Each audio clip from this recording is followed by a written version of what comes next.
Novels for ever میں خوش آمدید۔ ناول ہے اہل وفا کی ری طلب، جس کی رائٹر ہے نیلم ریاست۔ اس کا یہ سیکنڈ اور لاسٹ پارٹ ہے، اور ہوپفلی آپ لوگوں کو فرسٹ پارٹ بہت زیادہ پسند آیا ہوگا۔ جب میں اس کو اسٹارٹنگ میں ریکارڈ کر رہی تھی، مجھے پڑھا نہیں جا رہا تھا، میں بہت زیادہ تھکی ہوئی تھی، تو لیکن پھر میں نے کسی نہ کسی طرح سے پڑھ لیا، اور پھر آپ لوگوں نے سنا کہ کیسا لگا آپ لوگوں کو یہ ناول۔ اپنا فیڈ بیک ضرور دیجیے گا۔ تو آئیے جلدی سے سٹارٹ کرتے ہیں اس کے سیکنڈ اور لاسٹ پارٹ کو، اور دیکھتے ہیں۔ ویسے تو مجھے لگ رہا ہے کہ یہ اس کا لاسٹ پارٹ ہی ہوگا، ہاں شاید، میری پوری کوشش ہوگی کہ اس کو ایک ہی پارٹ میں کنورٹ کروں، لیکن اگر 2 ہو گئے تو وہ بھی آپ لوگوں کو کل ہی مل جائیں گے، اکٹھے ملیں گے، دیر نہیں ہوگی، ٹھیک ہے؟ اور اگر آج میں دے سکی تو آج دے دوں گی۔ ویسے بھی 2 گھنٹے اور 26 منٹ کی پہلے آپ لوگوں کو ایک پارٹ ملا ہے، تو خیر یہ میں اس ویڈیو میں کیوں بتا رہی ہوں، آپ لوگوں کو جب بھی ملے گا ساتھ میں ہی پتہ چلے گا۔ تو خیر جلدی سے سٹارٹ کرتے ہیں اس کے سیکنڈ پارٹ کو بغیر کسی دیر کے۔ آنکھ کھلنے پر جو چیز سب سے پہلے دماغ نے کیچ کی تھی وہ تھا اندھیرا۔ کمرہ سارا اندھیرے میں ڈوبا ہوا تھا، اور دوسری پن ڈراپ خاموشی۔ اس نے بستر ہٹا کر کروٹ بدلی، تبھی سفینہ کی توجہ اس کی جانب ہوئی۔ وہ اپنی ویل چیئر پر اس کے بیڈ کے بالکل قریب بیٹھی ٹی وی دیکھ رہی تھی، جس کو عافیہ کے آرام کی خاطر ہی میوٹ کر رکھا تھا۔ میرا بچہ اٹھ گیا؟ سفینہ کے لہجے میں بلا کی نرمی اور شفقت تھی۔ آپ یہاں؟ وقت کیا ہوا ہے اماں؟ اور آہت کدھر گیا؟ ادھر میرے پاس ہی تو سویا ہوا تھا۔ سفینہ نے سائڈ سے ایک ساتھ 2-3 بٹن آن کیے، کمرہ روشنی سے بھر گیا۔ میری جان، پہلے مجھے یہ بتاؤ کیسا محسوس کر رہی ہو؟ اس نے تعجب سے سفینہ کو دیکھا اور اپنی جگہ سے اٹھنے کی کوشش کی، مگر سفینہ نے روک دیا۔ ارے لیٹی رہو آرام سے، جانتی بھی ہو کل سے ہوش و حواس سے بیگانی پڑی ہوئی ہو، خبردار ابھی پاؤں بھی بستر سے اتارا۔ اس کی نظریں میں کان کی انداز میں وال کلاک کی جانب گئی۔ 5 بج رہے تھے، مگر وہ اندازہ نہ کر پائی دن کے یا رات کے۔ مگر اماں میں تو بالکل ٹھیک ہوں، پھر اتنی دیر کیوں سوتی رہی ہوں؟ چندہ تمہیں بخار ہے، ڈاکٹر کل سے 2 دفعہ دیکھ کر جا چکا ہے۔ دوا تو تم کھا نہیں رہی تھی، اس لیے اس نے ڈرپ لگا دی، کہہ کر گیا تھا کہ 6 بجے سے پہلے ہوش آ جائے گا، اور دیکھو کتنا کرم ہوا اللہ کا، تم ہوش میں آ گئی۔ اس نے اٹھنے کی کوشش ہی کی تھی، اور سر فٹ بال کے گیند جیسے گھومتا ہوا محسوس ہوا۔ بچے کدھر ہیں؟ مصطفیٰ سکول سے آ گیا یا ابھی جانا ہے؟ میں نے تو اس کا لنچ بھی نہیں بنایا تھا۔ سفینہ نے اس کے سر پر ہاتھ کا دباؤ ڈال کر واپس سرہانے پر رکھ دیا، اور ہاتھ اس کی پیشانی پر ہی رہنے دیا۔ مصطفیٰ کب کا اسکول سے آ گیا ہے؟ آج تو وہ اسکول جانا ہی نہیں چاہتا تھا، باپ نے زبردستی کی، پھر بھی منہ پھلا کر ہی گیا تھا۔ کہتا تھا جب تک پری نہیں جاگتی اسکول نہیں جاؤں گا۔ دوسرے تمہارے لاڈلے نے باپ کی اگلی پچھلی ساری توبہ کروا دی ہے، ابھی بھی زارب کے ساتھ کسی ریسٹورینٹ سے کھانا لینے گئے ہیں؟ سہم کر سفینہ کی طرف سوالیہ نظروں سے دیکھتے ہوئے کہنے لگی، وہ تو بہت غصہ کر رہے ہوں گے، احد ان کو تنگ بھی تو بہت کرتا ہے۔ نہیں بھائی، کوئی غصہ نہیں کیا، تمہارے لیے پریشان ہے۔ اس نے بے یقینی سے اماں کی جانب دیکھا۔ اس سے پہلے کہ کچھ کہتی، باہر کا دروازہ کھلنے کے ساتھ ہی مصطفیٰ اور آہت کی آوازیں آنا شروع ہو گئی۔ 2 منٹ بعد تینوں باپ بیٹا کمرے کے اندر تھے۔ زارب نے آہت کے ساتھ ساتھ کچھ بیگز اٹھا رکھے تھے۔ پری آپ جاگ گئی؟ مصطفیٰ اسے ٹیک لگا کر نیم دراز دیکھ کر ہاتھ میں پکڑے بیگ وہیں فرش پر پھینک کر بھاگتا ہوا اس کی کھلی باہوں میں سما گیا۔ میں نے آپ کو بہت مس کیا ہے، میں بہت زیادہ پریشان ہو گیا تھا، آپ کو اتنی آوازیں دی مگر آپ آنکھیں ہی نہیں کھولتی تھی، اور پتہ نہیں کیا کیا بولتے ہوئے روئے جاتی، میں ڈر گیا تھا پری۔ اس کا چہرہ اپنے دونوں ہاتھوں میں لے کر براہ راست اس کی آنکھوں میں دیکھ کر بتا رہا تھا۔ باہر سے آنے کی وجہ سے اس کے ہاتھ ٹھنڈے تھے، جو عافیہ کو بڑا سکون دے رہے تھے، مگر سب سے زیادہ سکون مصطفیٰ کے الفاظ اور اس کی آنکھوں کی سچائی نے دیا تھا۔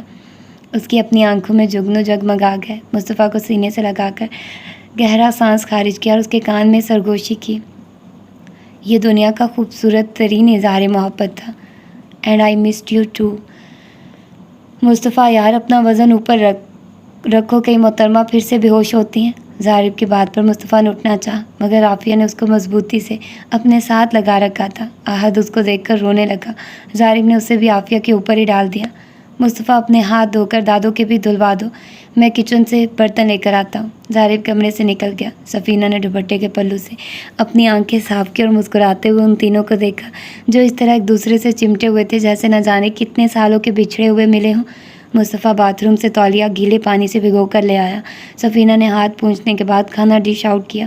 زارب عافیہ کو سہارا دے کر باتھ تک لے جاؤ، منہ دھو کر چینج کر لے۔